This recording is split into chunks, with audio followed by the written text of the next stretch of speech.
Hey there gamers, DreamcastGuy here, and today we're talking about Arc Raiders because honestly, I was completely wrong about this game.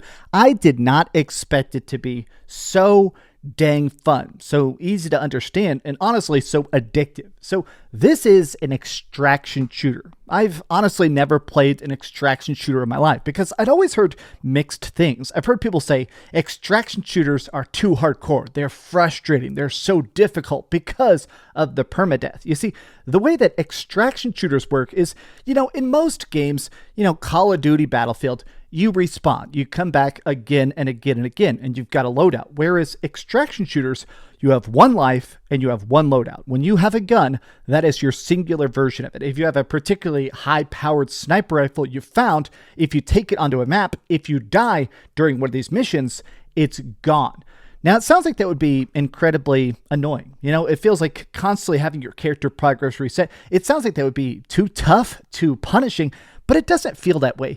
Every run of Arc Raiders, finding new stuff, scrounging, getting new crafting material, slowly leveling up your character to get more permanent passive bonuses, there's a sense of addictive progress for this that is shockingly good. Even in this first 7 hours of playing it, I am just blown away by how freaking fun this is. I actually understand the genre now, but let me break down the goods and the bads of this beta test, because currently doing this thing, it's called the server slam. This is essentially one map, a lot of the early crafting, a lot of the weapons and stuff, but this is definitely like, 20% of the game. But even this first 20%, I'm hooked.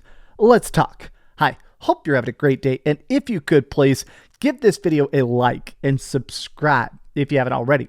So first and foremost, in the world of Arc Raiders, everybody lives underground. The world has been basically just destroyed. Everything's very, very wiped out. So they need people to go up to the surface to scrounge, to not just find Band-Aids and cans of tuna and stuff like that, but they actually need people to go up there to grab actual real random supplies, wiring, batteries, scrap metal, cloth, stuff that can be brought back. And doing that, that'll help you craft more upgrades. And honestly, it helps everybody out down there in the city below. So Arc Raiders, the job is to go up there because there are these robots all over the place. Now, I do want to quickly say, I love the monsters in this game, the bad robots you fight against, because I like the fact that they don't look super futuristic. They're not big humanoids. They're not Terminators. I like the fact that some of them just look like a Roomba with like a grenade taped to it, or drones that have like a rocket launcher. I like the fact that all the robots actually look like they could exist today. Something about this feels so grounded and real,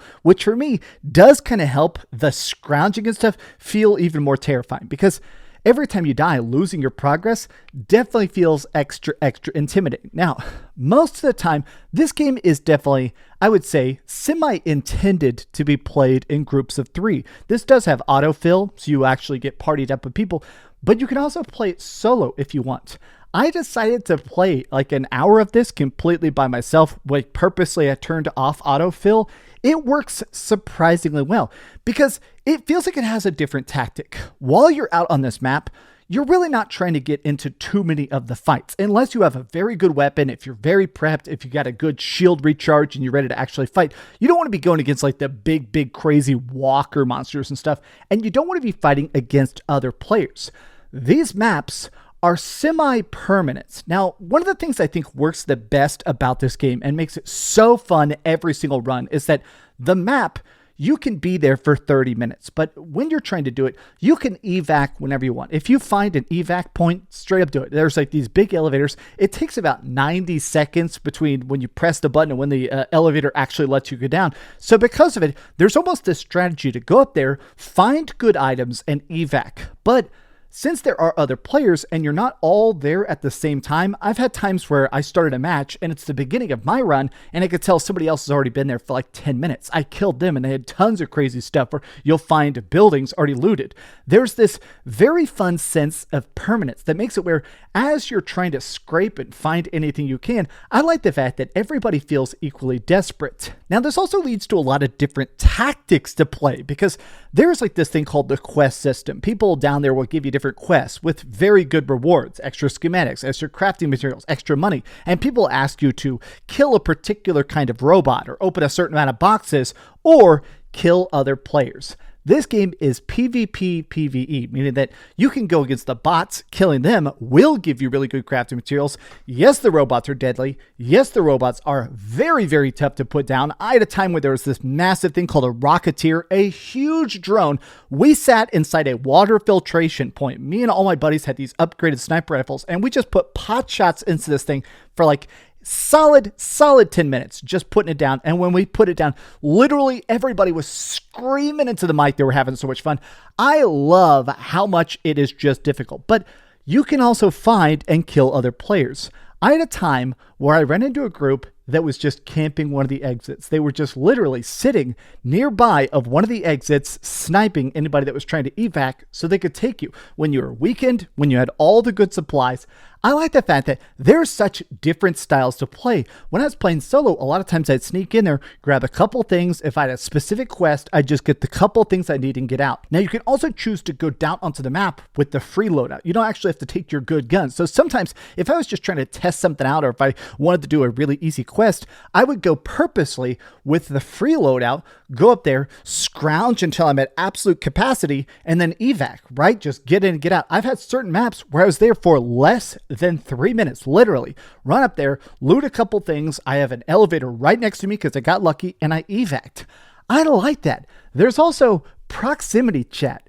I've had times where I'm fighting another players and I can hear them screaming, wait, don't kill me, don't kill me, don't kill me.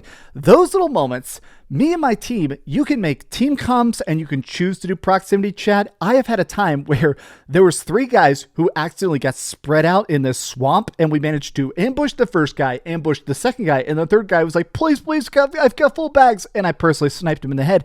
I like the fact that this game feels so alive. Every player I've encountered so far, everybody in all my squads has been so into it. And I almost think that part of that is the graphics and the sound. This game runs beautifully on the PS5, and to all the people I've been talking to, apparently it runs even better on PC. Very low standards, no matter what. It looks great, it plays great. I love just the shimmering fog, all the reflective things, but the best thing of all, the sound design. Hearing an echoey footstep inside of a crowded building and not knowing if that's your friend. Is that my own footsteps? Do I hear one of those bots scurrying around on the ground? I've had times where I could hear somebody in a firefight inside a building up a hill, and it 100% I could hear the muffled gunshots and somebody screaming inside of a building. And it sounded 100% real. I mean, I cannot truly overstate how brilliant this sound design is and how much it really increases that intensity. But okay, so another thing that really makes this is the permanent progression. To make it where you're not just constantly having your best super guns get torn apart again and again and again, you can also get these permanent upgrades. Back at base, you can install these different workbenches, gunsmiths, medical stations that actually give you the ability to make bandages yourself, to make foregrips or scopes or whatever actually for your guns. These customizations also allow you to upgrade guns, to make it where a gun you craft, instead of being level 1, will be level 4.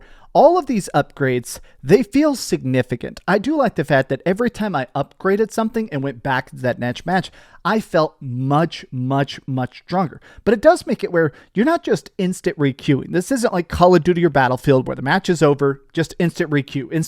Instead, it does feel like there's like this 5 or 10 minutes between matches where you do kind of look at your scrounged materials and think, okay, is this worth it? Should I go into town and actually buy some extra duct tape from one of the vendors and upgrade this part or this part? I like the fact that, honestly, it makes it so there is this scary sense of risk and reward. What weapon is strong enough to defend me, but also cheap enough that I'm not worried about going into a map with a bunch of randoms and maybe losing it, right? Now, this also goes for the talent tree. So as you actually win, killing other players is worth a ton. Surviving missions is worth a ton of XP. Taking down the big bad bosses. All of this is worth a ton of experience points, which as it levels you up, unlocks a skill tree. Now, these talents, I've mostly been going in the survival tree. It makes it where I loot faster, I actually make less sound, and I recharge my stamina while crouching. I like the fact that every talent is fantastic. I will say the best games, I think, make a talent tree where you want every single talent, where having to actually choose this or that, and they're both 10 out of 10 talents. I like the fact that, honestly, the trees are so significant. I like the fact that it is actually about making hard choices. Everything about this, if I had to call Arc Raiders, like sum it up in 2 words, it's the joy of hard choices. I love this game. This beta only has that one map. I am so ready for the full game. I have sent so many friend requests to people I've been playing with. Every match has been an absolute blast. Full crossplay, completely seamless. I just love it. If you've ever been nervous about extraction shooters, thinking you can't handle it, this is the game to try. Try the Server Slam. These are just some off-the-cuff thoughts as a person that's very new to the genre. Maybe there's something I don't fully understand yet, but so far, I like the upgrades a lot. So far, every quest I've done, everything I've crafted, every schematic I've unlocked, it's been fun. But these have just been some off-the-cuff thoughts. I would say that the only tiny gripe I have, I do kind of wish, personally, that there was an actual solo queue lobby. I wish there was an ability to specifically play maps where everybody was solo and proximity chat was stuck on. But if they never enabled that, I don't even think it needs that. I'm just saying that's what I personally want.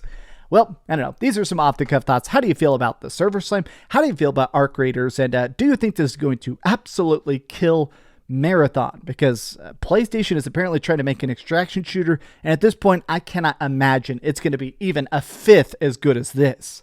Thanks for watching. If you could, please give this video a like, subscribe if you haven't already, and please keep dreaming. Thanks so much for watching that video. If you want to see something else, you can always click this link to see what I put up last, or, subscribe and see what's coming up next. Also, I promise that whatever I do, it'll try not to suck.